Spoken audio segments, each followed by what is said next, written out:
दुनिया का सबसे बड़ा धार्मिक सम्मेलन महाकुंभ 2025 में प्रयागराज की पावन भूमि पर आयोजित होने जा रहा है। इस बार का महाकुंभ भव्य, दिव्य और विशाल होने वाला है। विष्णु पुराण के मुताबिक जब बृहस्पति मेष राशि में और सूर्य मकर राशि में होता है, तब कुंभ मेला प्रयागराज में आयोजित होता है।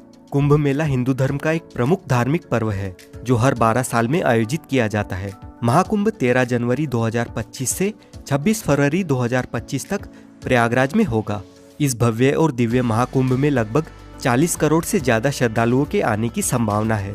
हिंदू मान्यताओं के अनुसार कुंभ में शाही स्नान करने से समस्त पापों का नाश होता है और व्यक्ति को मोक्ष की प्राप्ति होती है।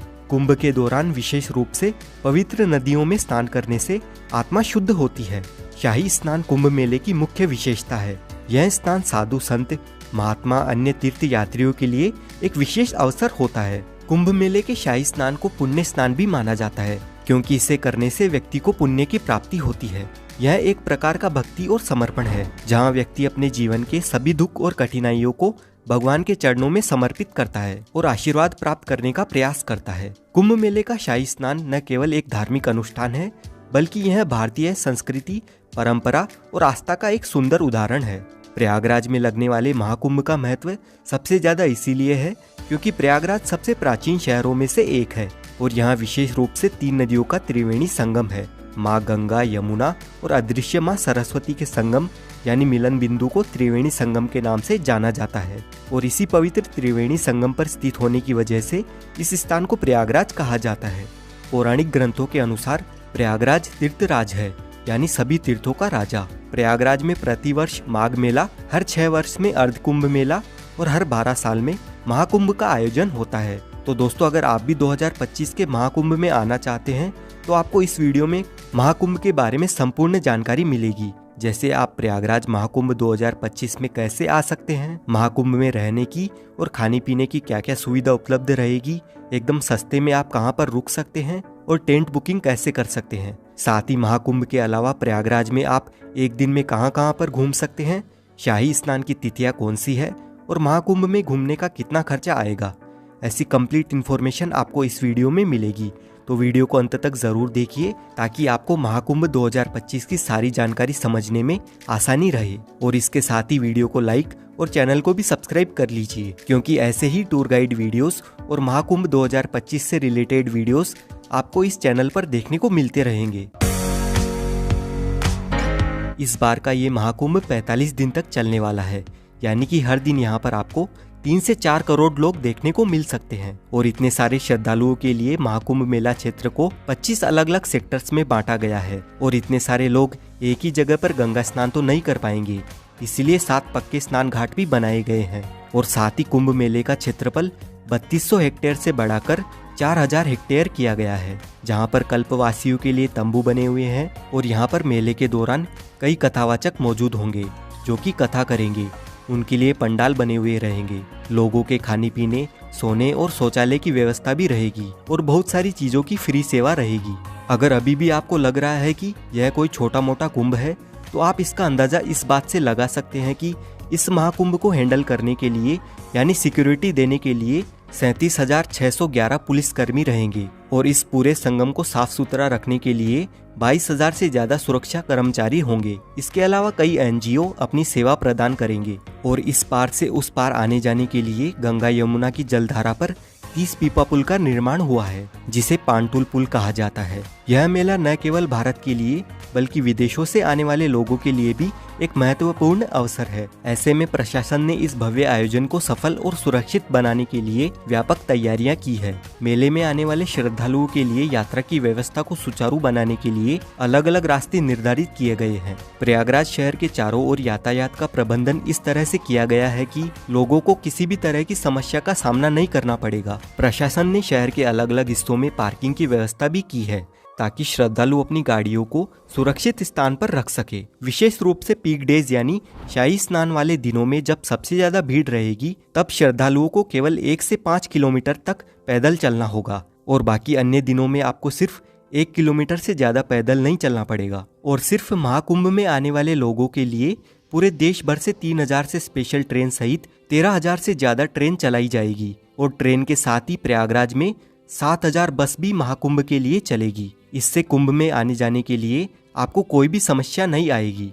अब बात कर लेते हैं प्रयागराज कैसे पहुंचा जाए। देखिए, प्रयागराज में काफी सारे रेलवे स्टेशंस बने हुए हैं, जैसे Prayagraj junction, Prayagraj Rambagh, Prayag Sangam, Naini junction, Prayag Chheoki junction, Daraganj, Subedarganj, Bamrauli, Phaphamau junction और झूसी। अगर आपके यहाँ से इन रेलवे स्टेशंस तक ट्रेन आती है तो आप इनमें से कहीं पर भी आ सकते हैं, जो कि त्रिवेणी संगम से 7 से 8 किलोमीटर के डिस्टेंस पर ही है। वैसे सबसे नज़दीकी रेलवे स्टेशन की अगर हम बात करें तो प्रयागराज जंक्शन, प्रयागराज छिवकी, प्रयागराज रामबाग और प्रयागराज संगम ये नज़दीकी रेलवे स्टेशन है। प्रयागराज के लिए इंडिया के सभी मुख्य रेलवे स्टेशनों से रेल कनेक्टिविटी इजीली अवेलेबल है, तो आप बाय ट्रेन यहाँ तक आसानी से पहुँच सकते हैं। रेलवे स्टेशन तक आने के बाद संगम तक पहुँचने के लिए आपको रेलवे स्टेशन के बाहर से ही 20 रुपए के चार्ज पर शेयरिंग ई रिक्शा मिल जाएगा। प्रयागराज पहुँचने के बाद सबसे ज़रूरी बात रहती है यहाँ पर रहने की क्या सुविधा है और टेंट बुकिंग कैसे करें।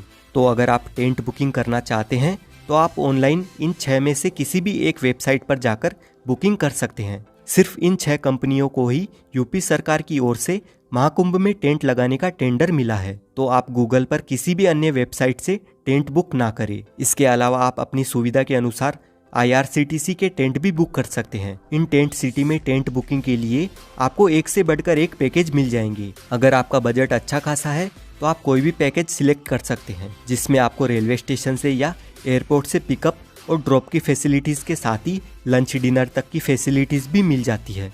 लेकिन इन टेंट के चार्जेस की शुरुआत एक दिन के लिए 10,000 रुपये से लेकर 80-90 हज़ार रुपये तक है, जिनमें सेमी डिलक्स, डिलक्स और लग्जरी डिलक्स कॉटेजेस शामिल है। और वहीं डॉर्मेट्री के लिए 1,500 रुपये पर पर्सन के चार्जेस हैं, सिर्फ एक दिन के लिए। अधिक जानकारी के लिए आप कुंभ की इस ऑफिशियल वेबसाइट पर जाकर चेक कर लीजिए।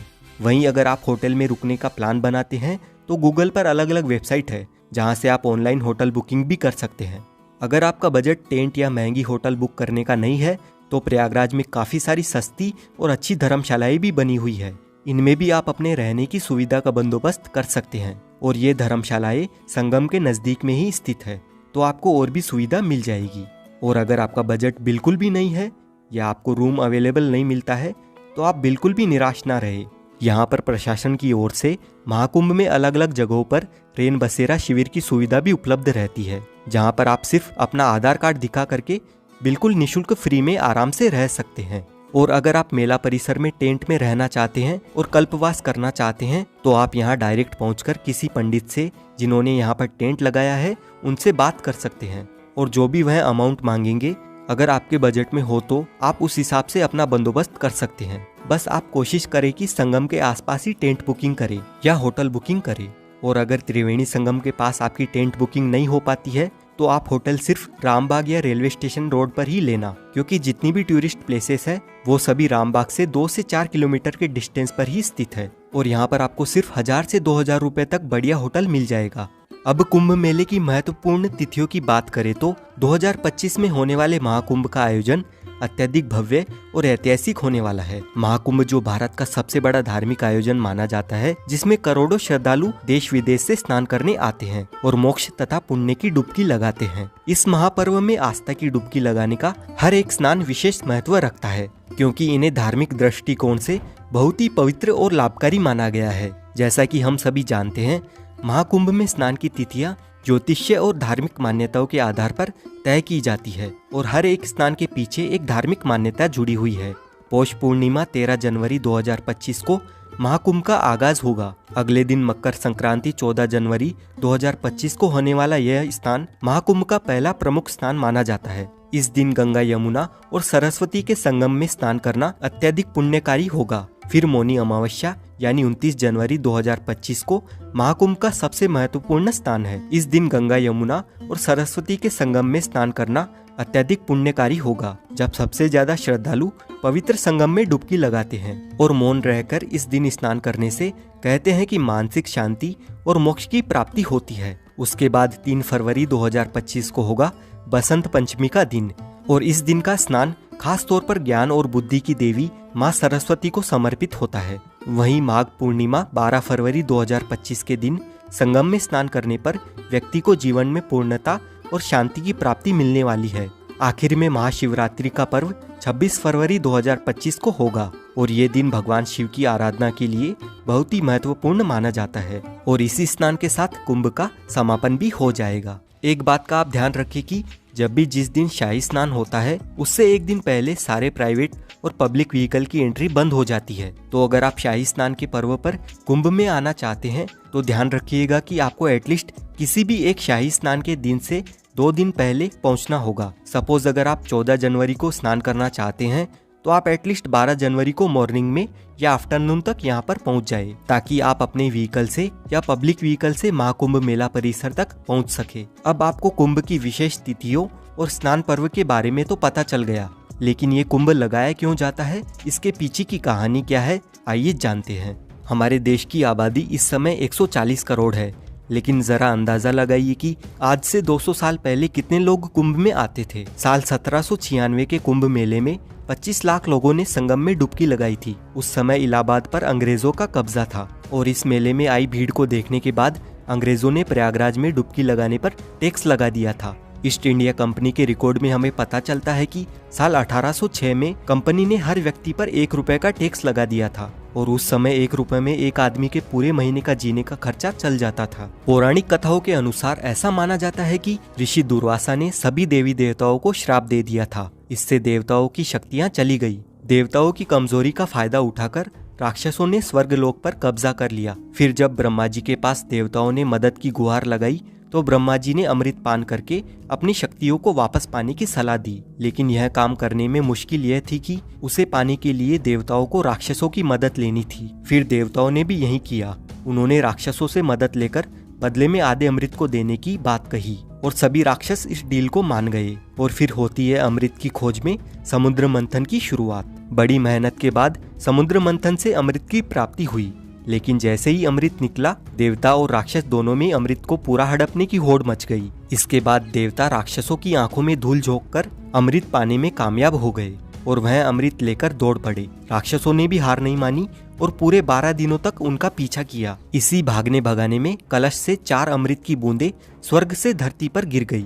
माना जाता है कि यह बूंदें हरिद्वार की गंगा नदी, प्रयागराज में त्रिवेणी संगम, उज्जैन में शिप्रा नदी और नासिक में गोदावरी नदी में गिरी थी। अब ये 4 बूंदें जहाँ जहाँ पर गिरी आज वहीं पर कुंभ मनाया जाता है। और हर 12 साल के अंतराल में कुंभ मनाने के पीछे की कहानी ये है कि पौराणिक ग्रंथों में कहा जाता है कि देवताओं के 12 दिनों का अर्थ है मानव के 12 साल। इसीलिए हर साल 12 और 3 साल के अंतराल पर चारों स्थानों पर कुंभ मेले का आयोजन होता है। और ऐसा कहा जाता है कि एस्ट्रोलॉजिकल कैलकुलेशन के बाद जब कुंभ मेले का समय आता है तो यह नदियां वही अमृत का रूप धारण करती है, जिनमें नहाने से लोगों के सभी पाप हमेशा हमेशा के लिए धुल जाते हैं और उन्हें मुक्ति मिल जाती है। अब हम जानते हैं प्रयागराज की कौन कौन सी जगह घूमने लायक है। सबसे पहले आपको संगम स्नान करना है, जिसके लिए नाव में बैठकर आपको त्रिवेणी संगम तक जाना होता है। त्रिवेणी संगम में आप गंगा नदी और यमुना नदी को मिलते हुए अच्छे से देख सकते हैं, लेकिन सरस्वती नदी अदृश्य है तो वो हमें दिखाई नहीं देती है। संगम में स्नान करने के बाद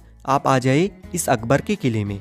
इस किले के अंदर है ये अक्षयवट, जो कि इतना प्राचीन है कि 4 युगों से भगवान विष्णु से लेकर 5 पांडव यहाँ तक आ चुके हैं। यहीं पर पातालपुरी मंदिर बना हुआ है, जिसका इतिहास काफी रोचक है। और यहाँ से पास में ही श्री बड़े हनुमान जी का मंदिर है। इस मंदिर में हनुमान जी लेटी हुई मुद्रा में अपने भक्तों को दर्शन देते हैं और इस मंदिर का इतिहास भी काफी प्राचीन है। लेटे हुए हनुमान जी के दर्शन करने के बाद यहाँ से 200 मीटर दूर आप आ जाइए आदिशंकर विमान मंडपम मंदिर में। ये मंदिर प्रयागराज का प्रसिद्ध मंदिर है। द्रविड़ संस्कृति में मंडप यानी मंदिर का प्रवेश द्वार होता है, जो कि स्तंभों पर टिका होता है। जैसे ये मंदिर 16 खंभों पर टिका हुआ है और मंदिर के ऊपर का गुंबद विमान कहलाता है। इसीलिए इस मंदिर का नाम है आदिशंकर विमान मंडपम। और इस मंदिर में हमें काफी सारे देवी देवताओं के दर्शन मिलते हैं। संगम पर सभी मुख्य प्लेसेस घूमने के बाद आप आ जाइए अलोपी देवी मंदिर में। माँ अलोपी देवी मंदिर 51 शक्तिपीठों में से एक है और यहाँ पर माता सती के दाहिने हाथ का पंजा कटकर गिरा था। यहाँ से अब हम जाएंगे भारद्वाज पार्क और उनके आश्रम में। लेकिन वहाँ जाने से पहले दोस्तों, अगर आप लंच करना चाहेंगे तो प्रयागराज में काफी सारे रेस्टोरेंट्स मिल जाएंगे, तो आप यहाँ पर लंच, डिनर और ब्रेकफास्ट कर सकते हैं। अब दोस्तों, भारद्वाज आश्रम के आसपास ही बाकी की टूरिस्ट प्लेसेस मौजूद है और सबसे पहले हम जाएंगे भारद्वाज पार्क। यहाँ पर आपको भारद्वाज मुनि की बड़ी सी मूर्ति देखने को मिलती है और साथ ही इस पार्क में हमें भारद्वाज आश्रम की छोटी सी झलक भी दिखाई देती है। और यहीं से 250 मीटर दूर भारद्वाज आश्रम स्थित है। अपने वनवास के दौरान श्री राम जी सबसे पहले यहाँ पर आए थे। भारद्वाज मुनि का ये आश्रम त्रेता युग का है और कहा जाता है कि कुंभ मेले के प्रवर्तक भी भारद्वाज मुनि ही थे। भारद्वाज आश्रम के पास में ही आनंद भवन बना हुआ है। यहाँ की एंट्री टिकट 30 रुपए और 100 रुपए की है। इस भवन में आपको पुराने जमाने की काफी सारी एंटिक चीजें देखने को मिलती है। इस भवन में जवाहरलाल नेहरू, इंदिरा गांधी, महात्मा गांधी जी रहा करते थे, तो उनकी काफी सारी यादें यहाँ पर संजोकर रखी हुई है।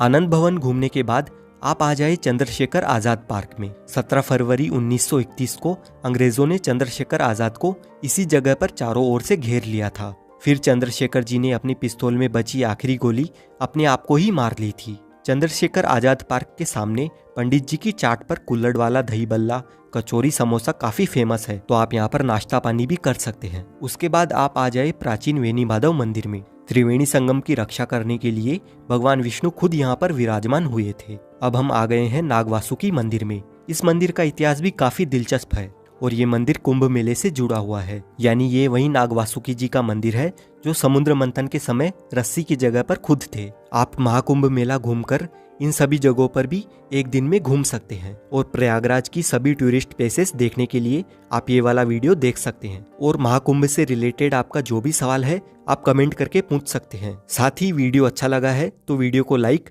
और शेयर जरूर करें।